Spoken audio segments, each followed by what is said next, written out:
días a todos.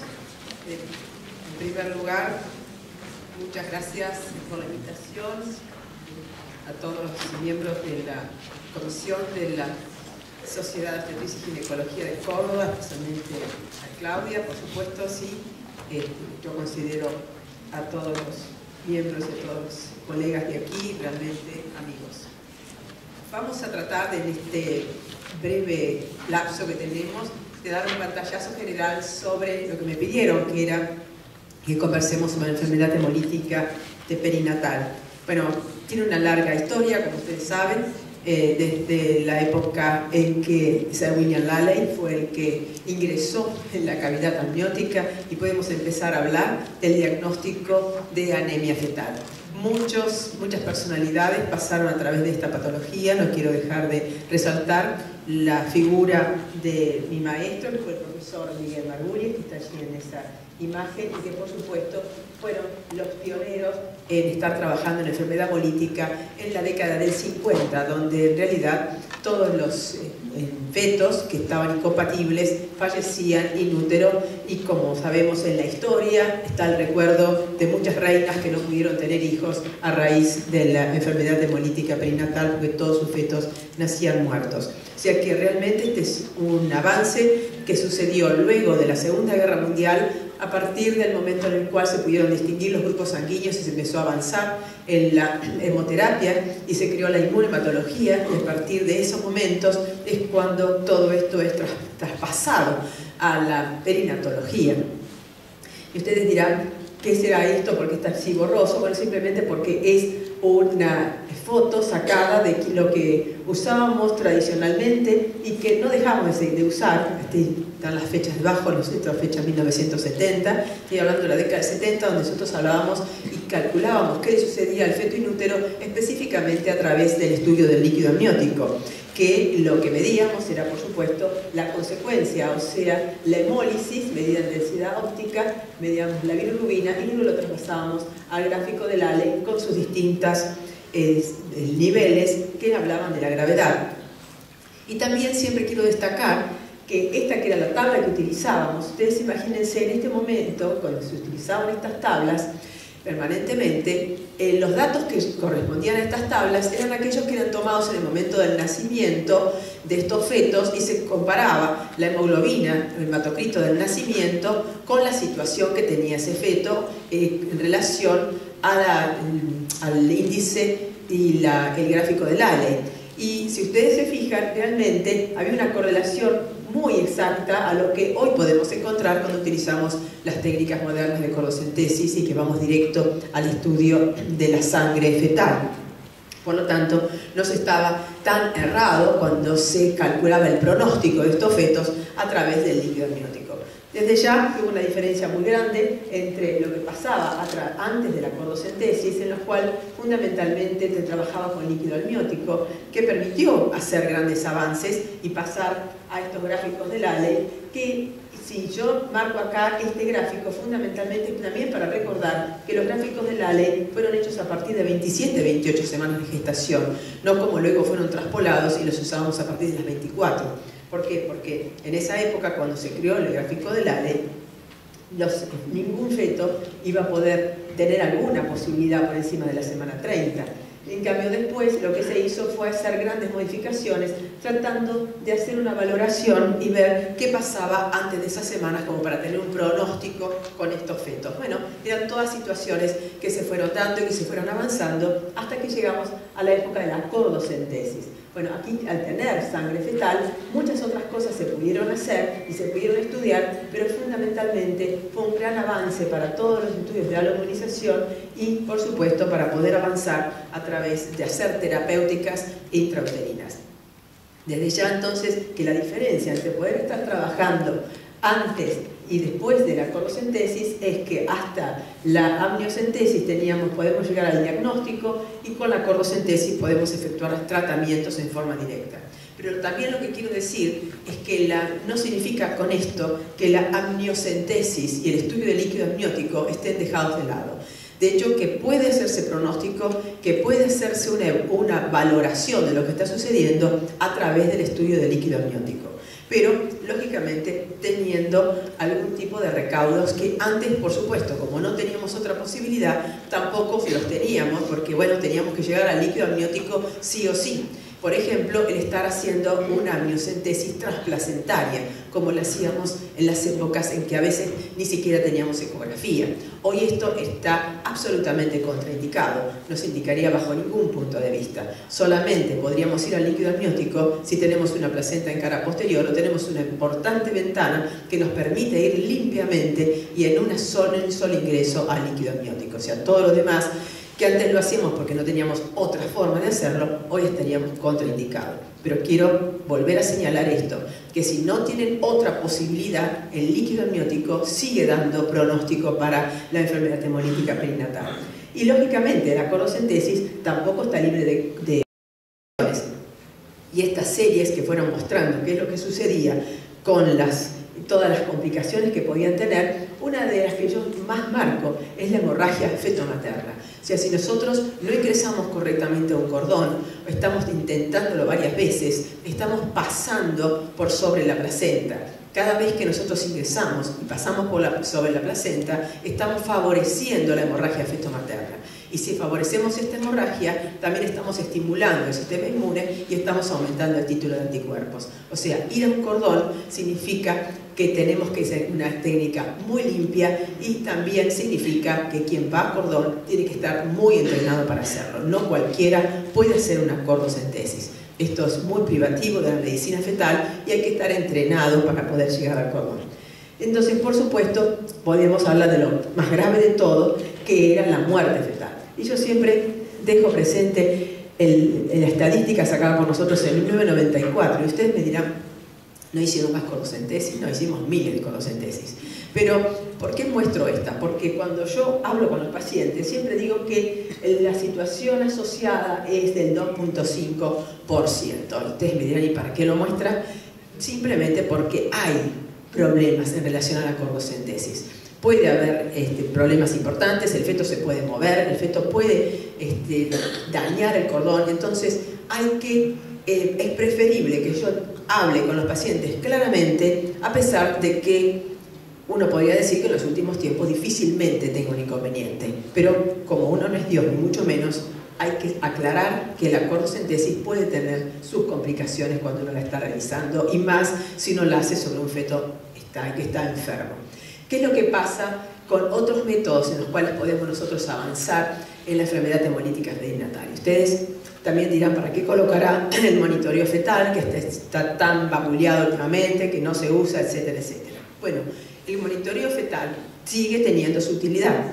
Y también, yo sigo mostrándoles esta más que clara, el trazado, que también tiene muchos años, 1982, o sea, década del 80, no teníamos Doppler, por supuesto, y usábamos el seguimiento con monitoreo. ¿Sirve? Por supuesto que sirve, porque uno puede repetir un monitoreo las veces que uno quiere y el monitoreo tiene un trazado muy claro, esta es la misma paciente, días después la mujer el feto muestra un claro trazado sinusoidal que está mostrando que es un feto hipóxico en ese momento.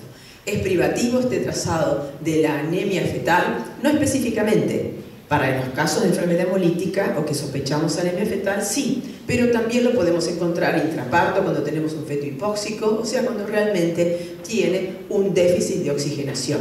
O sea, ¿es el monitoreo útil? Sí, sí tiene el monitoreo y no tienen otro elemento en ese momento, como lo pueden hacer cuantas veces se quiere, es útil efectuar monitoreo para el seguimiento de la enfermedad hemolítica perinatal. Y por supuesto, la ecografía, que vino a ser un cambio importante. Pero también siempre recuerdo yo que la ecografía, con la tradicional, si yo hago un rastreo ecográfico del feto en un momento determinado, me está mostrando una fotografía de lo que le está pasando al feto en ese momento y de la historia hasta ese momento. No me está hablando mucho de la historia para adelante, excepto que uno mismo se la imagina con la experiencia.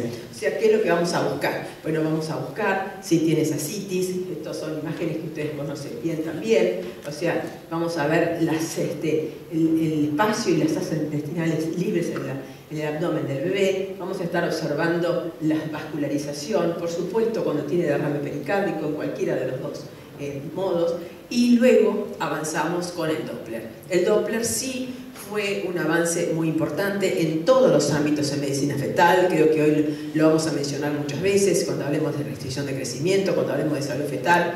El Doppler es un cambio fundamental, inclusive cuando hablamos de hipertensión arterial, todos los casos el Doppler hizo un cambio importante. Bueno, para el caso de la anemia fetal específicamente, uno diferencia entre las anemias agudas y las anemias crónicas, y desde ya que esto tiene que ver con lo que son los flujos sanguíneos. Y si nosotros imaginamos, no tenemos necesidad de ser grandes eruditos entre la diferencia de la anemia aguda y la anemia crónica. En la anemia crónica se van adaptando lenta y paulatinamente, y en una anemia aguda, fundamentalmente lo que mide el Doppler, y más el Doppler cerebral media, que es la velocidad de la sangre, bueno, lógicamente tiene relación con la poca densidad que tiene esa sangre debido a la poca cantidad de glóbulos circulantes. O sea, el fundamento claro es este en relación al Doppler. Y lo que se fue observando fue la disminución entre el pico que tiene de velocidad del pico sistólico de la cerebral media, que es una de las que menos influencia puede llegar a tener con respecto a otros cambios hemodinámicos en el feto. Bueno, las mediciones de ese pico son importantes de hacer. Es importante también estar haciendo una búsqueda adecuada para poder tener una apreciación justa y lógica de esto. Esta es la forma en la cual se mide y la medición que tiene estos casos de enfermedad hemolítica perinatal, y lógicamente los cambios que se pueden llegar dando a medida que uno va siguiendo a la paciente.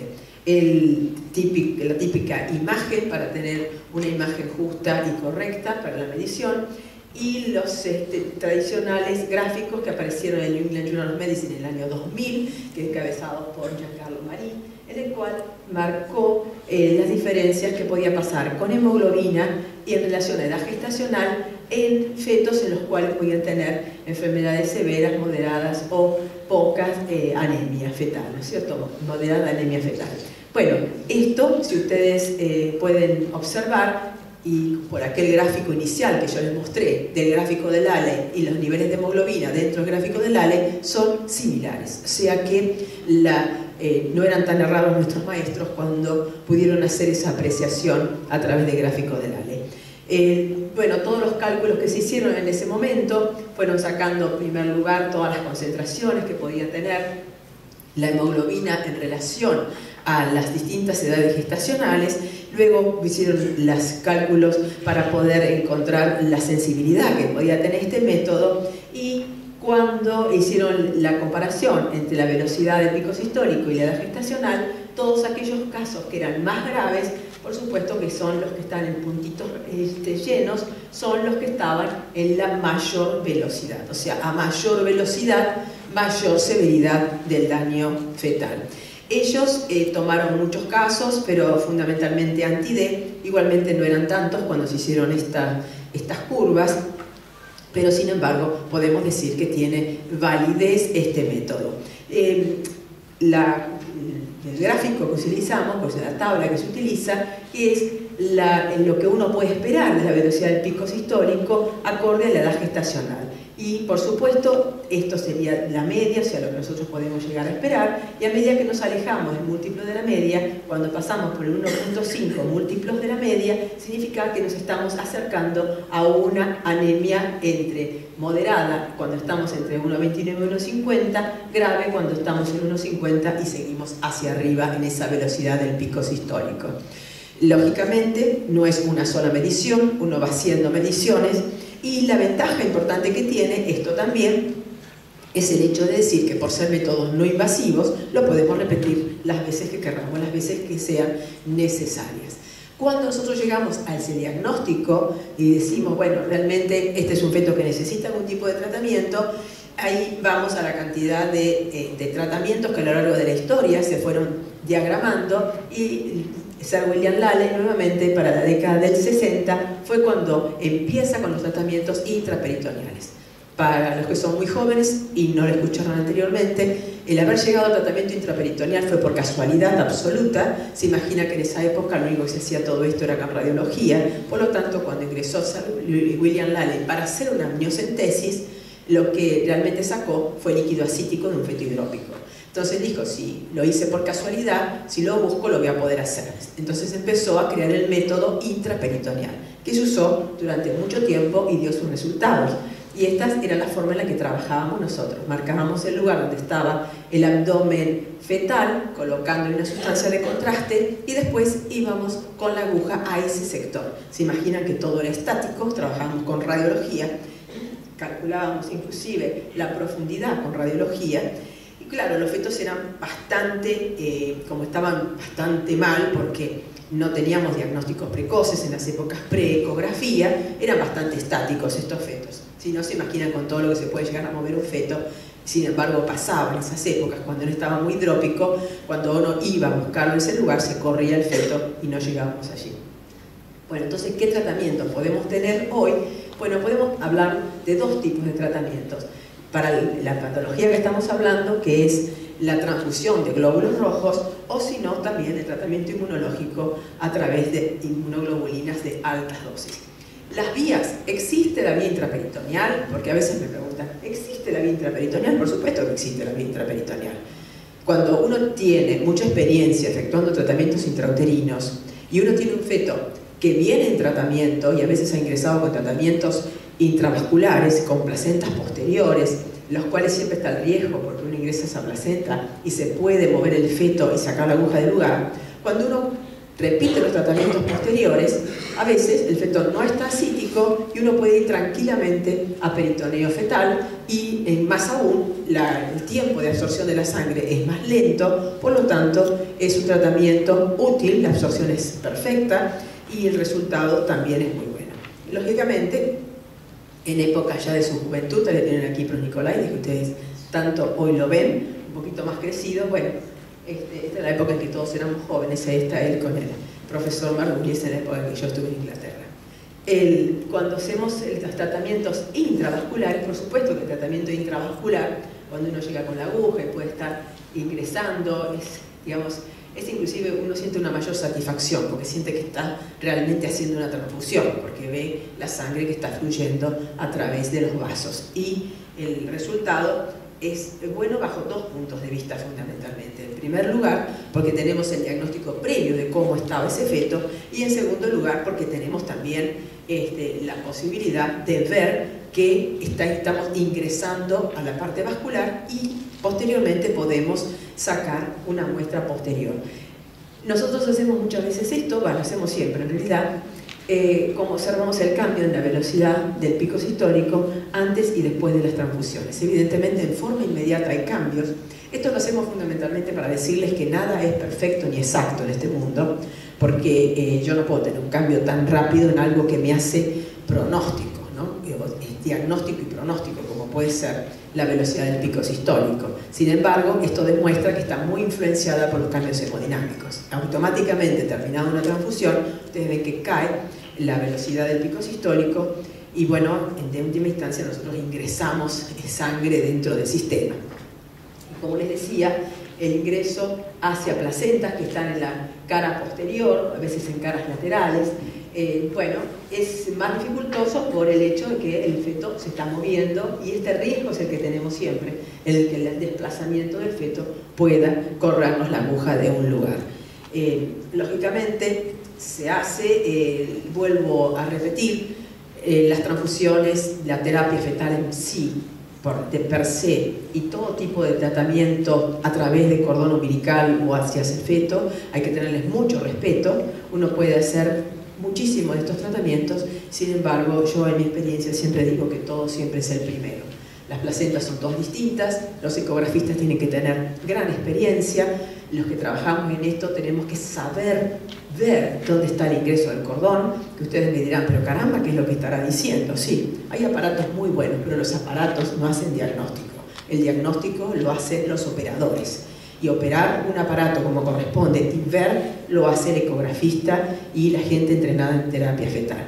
O sea que para esto, insisto, es muy bueno entrenarse y no largarse ahí en un cordón porque los daños pueden ser muy superiores. Bueno, lógicamente podemos tener muchas imágenes y esto también es una estadística ya de varios años atrás, pero lo que yo muestro con esto es sobre 167 fetos, el que no está dejada de lado la transfusión intraperitoneal. Estas son un número de intravasculares, algunas hasta 5 intravasculares, o sea que todo depende la cantidad, la anemia y cuándo se ingresó. Y también, por supuesto, las intracardíacas, que ya son de salvataje, fetos hidrópicos de baja edad gestacional. Y si uno incluye todos los hidrópicos, los fetos más graves, la sobrevida perinatal está por arriba del 80%. Y esto es un poco de la historia, ¿no es cierto? Cuando uno usaba ultrasonido previo, antes del intravascular, 82 a 86, bueno, evidentemente había una sobrevida importante, interesante, pero nunca como pudimos avanzar con respecto a la actual. Y si usted piensa en la época de la radiología, bueno, también vivían los fetos, ¿eh? O sea que teníamos un 40% de sobrevivencia, a pesar de que se hacía tardíamente en el tercer trimestre. Bueno, ¿y qué es el tratamiento final que les quiero comentar y que sigue estando en vigencia ampliamente, que es el tratamiento con gamma-globulina altas dosis? ¿Y por qué nosotros lo hemos incorporado hace muchos años? Porque justamente el problema más importante que sucede son los casos en los cuales tienen muchas muertes fetales previas y cuando nosotros llegamos a la semana 20, 18, cuando quieren hacer la primera transfusión, ya tienen un soberano feto hidrópico. Entonces, hay que pensar en hacer algo antes y el único tratamiento antes es trabajar con gamma-globulina altas dosis.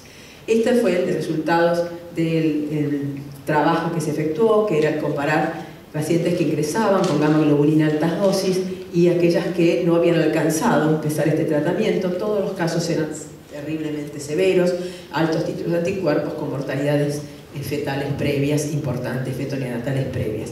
Bueno, la diferencia que se ve es llamativa en relación a la presencia de hidrópico cuando se llegaba a la primera transfusión entre un grupo y el otro y, por supuesto, con respecto a las muertes fetales en el momento de la primera transfusión. Bueno, estos tratamientos con gamma-globulina altas dosis puedo mostrarles bueno, muchos ejemplos y cómo es el seguimiento. El seguimiento, ustedes dirán, bueno, ¿y cómo lo siguen? Porque no tienen la sangre fetal. Bueno, lo seguimos exactamente igual, o sea, lo estamos siguiendo a través hoy de la velocidad del pico sistólico y estos son la repetición de tratamientos que se empiezan antes de la semana 16, o sea, el resultado tiene que ser en realidad en los casos severos en cuanto se ha detectado un embarazo. Y en algunos casos los iniciamos un poco después, en el momento en que se encuentra un aumento del título de anticuerpos o una elevación de la velocidad del pico sistólico, bruscamente allí se inicia el tratamiento con gamma-globulina. Casos como este, por ejemplo, que venían con títulos muy bajos y de golpe se hizo un aumento impresionante del título de esta paciente, estaba sin ninguna historia previa importante y con una, aparentemente, pensábamos que no iba a necesitar ningún tipo de tratamiento. Bueno, ante este aumento brusco uno ya imagina la terrible agresividad de esos anticuerpos, se inició tratamiento con gamma-globulina sin problemas y en otros casos también va acompañado de terapias fetales intrauterinas, o sea, puede llegar a ser combinado o tratamiento único con gamma-globulina. Lógicamente, cuando hacemos transfusiones, también entre transfusiones el seguimiento es a través de la velocidad del pico sistólico. O sea que hoy tratamos de no ser invasivos, lógicamente, en los seguimientos. ¿Cuál sería entonces, si uno quiere hacer una evolución, un esquema de decisiones con estos casos? Bueno, si no tenemos ningún antecedente de fetos hidrópicos o muertos precozmente, con una prueba de Coombs indirecta positiva, con un título de anticuerpos que puede llegar a ser menor a 1 en 32, los casos en general son light. Como digo yo, son anemias leves, no necesitan tratamientos invasivos. Ustedes den en cuenta que yo acá estoy haciendo una asociación entre lo que puede ser el Doppler y les coloco igual la amniocentesis, porque la República Argentina es grande y tiene realidades diferentes y a veces trasladar pacientes no es sencillo. Entonces, por lo menos tener una apreciación hasta aquí. Si uno tiene un título entre 1,64 y 1,128, lo lógico es que este grupo de pacientes a partir de acá siempre tienen que ir a buscar qué es lo que está sucediendo. Bueno, lógicamente, si tienen la posibilidad de hacer el Doppler de la cerebral media, lo pueden hacer a través del estudio del Doppler de la cerebral media. Si no tienen esa posibilidad y si quieren reasegurarse, como muchas veces pasa, y vuelvo a repetir, placentas en cara posterior, no tocar placenta bajo ningún punto de vista, bajo todas esas condiciones podrían hacer una amniocentesis y seguramente pueden encontrar cualquiera de estas tres opciones, o sea, tener una zona baja o una zona B media o una zona B alta. ¿Qué pasa? Bueno, si tuvieran una zona A, y lo ideal, por supuesto, es, si logran hacerlo, continuarlo con Doppler solamente y el parto es a término. Lo más probable es que tengan un feto que sea negativo o un positivo muy débil, el problema de la anemia. Si tienen una zona B media, seguirla con el Doppler y acorde a eso, alcanzada madurez fetal, terminar con el embarazo. Y si, por supuesto, el feto es inmaduro y tienen una zona de riesgo, van a transfusiones intrauterinas o, por supuesto, con fetos maduros, terminar el embarazo. Y acá, cuando yo coloco esto, cualquier título de CUMS, o sea, generalmente son altos en las antecedentes con muertes fetales intrauterinas importantes, antecedentes de transfusiones incompatibles. Acá yo estoy colocando pareja homocigota o pareja heterocigota. ¿Por qué pongo esto? Porque no en todos los lugares tienen la posibilidad de estar estudiando el grupo sanguíneo de sangre materna. Bueno, yo habitualmente se los mando acá a nuestro colega que está en el hospital italiano y que tiene la posibilidad de hacerlo. Últimamente había un problemita, después nos va a contar Lucas si lo pueden hacer o no, porque no tenían el kit. Pero en realidad lo lógico sería, hoy podemos saber si el feto es positivo o negativo, precozmente, o sea, en las etapas precoces de la gestación, para poder actuar rápidamente. Si podemos hacerlo rápidamente, lo ideal en los casos tan graves, con antecedentes muy graves, es iniciar en esas primeras 20 semanas, lo antes posible, tratamiento con gamma globulina altas dosis. La diferencia es fundamental entre hacerlo y no hacerlo. ¿Por qué? Porque si no vamos a llegar a un feto de la semana 18, 20, donde recién se puede iniciar tratamientos de terapia transfusional, un feto muy dañado, pero no solamente porque tenga bajo el hematocrito la hemoglobina, sino porque va a tener un nivel importantísimo de alteración hemodinámica. Bueno, esta es la historia, el trabajo está publicado ya en el Box Sangre en 1991 con los resultados con gamma globulina altas dosis.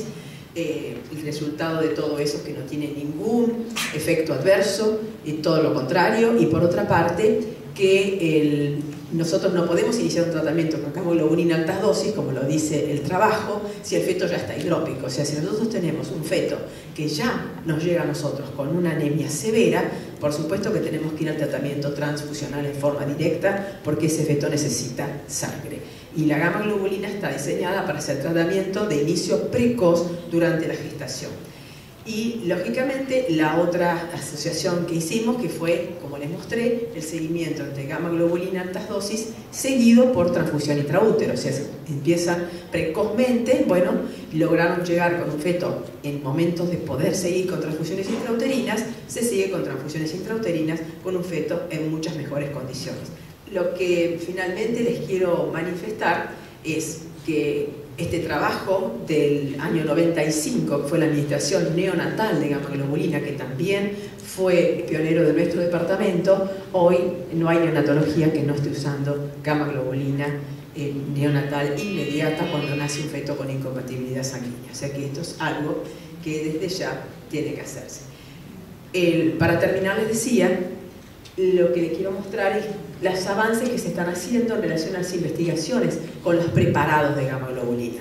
Porque nosotros lo que estamos utilizando, y esto yo lo quiero aclarar bien, imagínense ya más de 20 años que lo hacemos, pero a veces hay una confusión, es gamma globulina hiperinmune, no es gamma globulina anti-D, por favor, porque me ha sucedido que me han llegado, que han hecho pedidos de anti-D, no es anti-D, es hiperinmune. ¿Por qué? Porque estamos actuando sobre una enfermedad aloinmune y se está tratando de bloquear los centros de destrucción, de trabajar también por el sistema idiotipo-antidiotipo que trabajan las gamaglobulinas y por supuesto por un feedback negativo para la producción de anticuerpos, o sea, la confusión de los anticuerpos del sistema inmune de encontrar, oh caramba, qué parecidos que son a nosotros estos anticuerpos, no necesitamos producir más. Entonces hay un freno de la producción de anticuerpos. Bueno, en los preparados que se están haciendo de gamma-globulina, que están saliendo, bueno, saben ustedes que para que un preparado salga al mercado dura como 20 años la investigación. Bueno, se está trabajando y comparando los preparados de gamma-globulina que normalmente están en el mercado, son de pool de plasma, bueno, es como muchísimos litros de plasma para preparar un frasco de gamma-globulina, de ahí que es una medicación cara. Pero comenzaron a hacer las investigaciones utilizando pool de plasma de mujeres multíparas.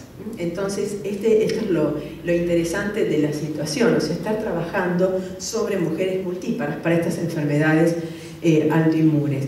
¿Y esto qué es lo que se logra? Se está logrando tener niveles para poder trabajar sobre anticuerpos antiidiotípicos mucho más específicos a HLA, y esto no sería solamente específico, las investigaciones siguen avanzando y están viendo que estos preparados con plasma que viene de mujeres multíparas son mucho más sensibles que los que vienen por el comercio actualmente. Bueno, todavía no están en el comercio, en la venta, pero evidentemente siguen en la investigación y seguramente próximamente podemos disponer de preparados que puedan actuar para enfermedades de tipo autoinmune durante el embarazo, producto de plasma de mujeres multíparas, o sea, de aquellas que hayan estado estimuladas durante la gestación.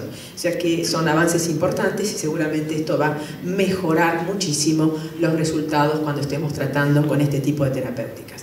Finalmente, hoy estamos trabajando y colaborando con estos Doppler trabajos internacionales. Es el trabajo de la Universidad de Adelaida de Australia, en la cual lo que se está tratando de ver es si el Doppler es útil no para la primera transfusión, sino para las transfusiones subsiguientes. Veremos lo que viene para adelante. Lo que viene para adelante será simplemente siempre algo importante, algo interesante. Son muchas cosas que están por venir, enfermedades autoinmunes, pero hay una realidad. Si hoy una universidad de Australia está hablando de hacer trials con enfermedad hemolítica perinatal, no solamente con anti-D, sino con otros tipos de antígenos sanguíneos, es que esto sigue siendo una enfermedad vigente. No es una enfermedad que haya desaparecido, es una enfermedad vigente, pero es una enfermedad que tiene tratamiento. ¿Y de dónde comienza? Comienza por hacer un diagnóstico precoz. ¿Y cómo es el diagnóstico precoz? Bueno, tendríamos que volver a hacer como corresponde la compatibilidad matrimonial, entre comillas, diríamos compatibilidad de pareja, para poder conocer si existen antígenos distintos en el padre o en la madre de este feto que está en gestación, que puede producir la hemólisis de los glóbulos rojos de ese feto, porque no hay dos sangres iguales, o los antígenos que antes se pensaban en una época que podían ser 5, 10, 15, son miles los antígenos. Por lo tanto, el anti-D, por supuesto, es el más pesado, pero siempre aparecen antígenos nuevos, o sea que esta enfermedad está vigente y sobre esta enfermedad seguimos trabajando. Muchas gracias.